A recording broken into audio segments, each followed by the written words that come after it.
Okay, here we go. We'll carry on now. Part 2. Ginger Nut had just been lowered into the small hole that Zoe's dad had dug. I've even got one of these for a headstone, one of the old lolly sticks from the factory. Zoe took out her chewed biro from her pocket and scribbled Ginger Nut on the stick, though there wasn't really room for the T, so it just read Ginger Nut. Dad filled in the hole and they stood back to look at the little grave.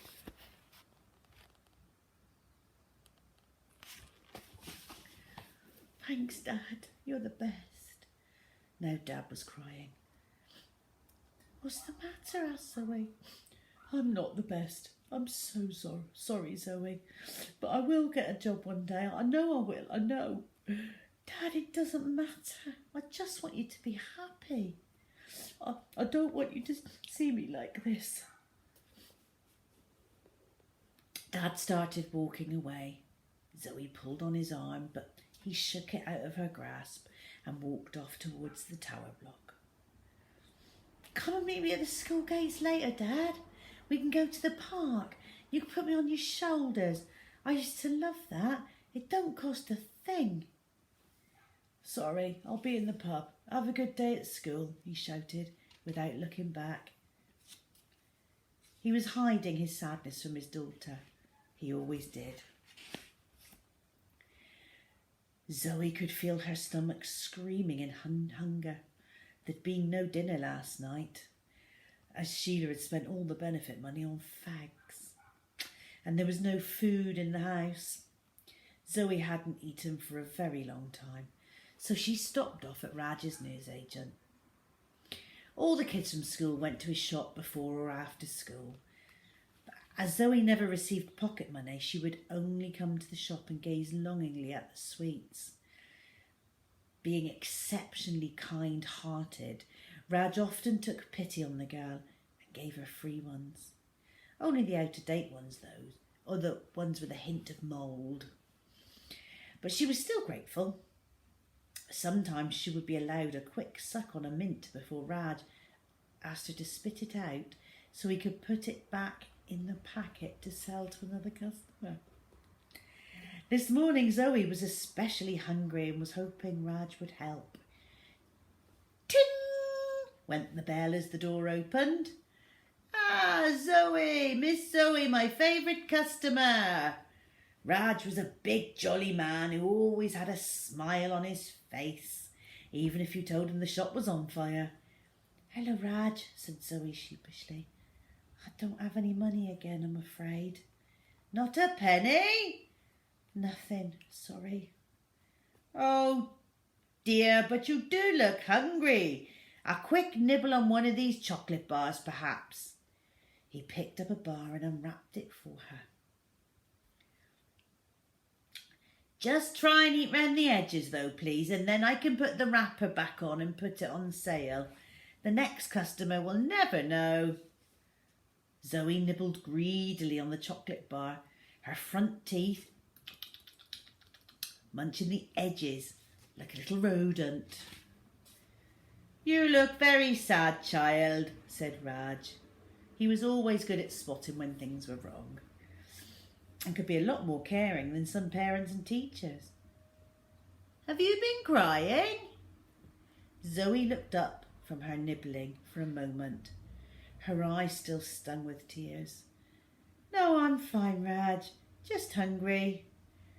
No, Miss Zoe, I can see something is wrong.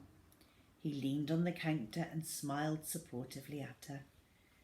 Zoe took a deep breath. My hamster died. Oh, Miss Zoe, I am so sorry. Thank you. You poor thing. A few years ago I had a pet tadpole and it died, so I know how you feel. Zoe looked surprised. A pet tadpole? She'd never heard of anyone having one as a pet. Yes, I called him Poppadom. One night I left him swimming around in his little fish bowl, and when I woke up in the morning there was a naughty frog there. He must have eaten Poppadom. Zoe couldn't quite believe what she was hearing. Raj? Yes? The newsagent wiped a tear from his eye with the sleeve of his cardigan. Sorry, I always get quite emotional when I think about Poppadom. Raj, tadpoles turn into frogs. Don't be stupid, child. They do. So the frog was Poppadom. I know you're trying to make me feel better, but I know it's not true. Zoe rolled her eyes. Now tell me about your hamster. He was so special. I trained him to break dance. Whoa! What was his name? Ginger Nut, said Zoe sadly. My dream was that one day he'd be on the TV. Raj thought for a moment, then he looked Zoe straight in the eyes. You must never give up on your dreams, young lady. But Ginger Nut's dead. But your dream doesn't need to die. Dreams never die. If you can train a hamster to break dance, Miss Zoe, just imagine what you could do. I suppose. Raj looked at his watch. But as much as I would like to, we can't stand here chatting all day. No? Zoe loved Raj, even if he didn't know a tadpole turned into a frog. She never wanted to leave his messy little shop. You'd better be off school now, young lady. You don't want to be late. I suppose so, mumbled Zoe. Sometimes she wondered why she didn't just bunk off like so many others did. Raj beckoned with his big hands. Now, Miss Zoe, give me the chocolate bar, please, so I can put it back on sale. Zoe looked at her hands. It had gone. She was so hungry. She had devoured every last morsel, save for one tiny square. Oh, I'm so sorry, Raj. I didn't mean to. I really didn't. I know, said the kindly man. Just put it back in the wrapper. I can sell it as a special diet chocolate to someone fat like me. Good idea, said the little girl. Zoe went over to the door and turned around to face the newsagent. Thank you, by the way, for not just for the chocolate, but for the advice. Both are free of charge for you any time, Miss Zoe. Now run along. Raj's words went round and round in Zoe's mind all day at school, but when she returned home to the flat, she felt the same sense of absence. Ginger Nut was gone forever. Days went by, then weeks, then months. She could never forget about Ginger Nut. He was such a special little hamster, and he brought her so much joy in a world of pain. From the moment he died, Zoe felt as if she was walking through a storm. Very slowly, as the days and weeks passed, the rain became a little lighter, though the sun had still not shone. Until one night, months later, when something completely unexpected happened. Zoe was lying in bed after another insufferable day at school, at the hands of the bullies and the dreaded Tina Trots in particular. They were shouting from next door as usual. Then, out of a brief moment of quiet in the night came a tiny sound. It was so soft at first, it was almost imperceptible. And then it became louder and louder. It sounded like nibbling. Am I dreaming? Thought Zoe. Am I having one of those strange dreams that I'm lying in bed awake? She opened her eyes. No, she wasn't dreaming.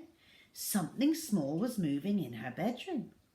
For a mad moment, Zoe wondered if it could be the ghost of Ginger Nut. Lately, she'd found a couple of what seemed like droppings in her room. Now, don't be crazy, she told herself. Must be funny shaped clumps of dust, that's all.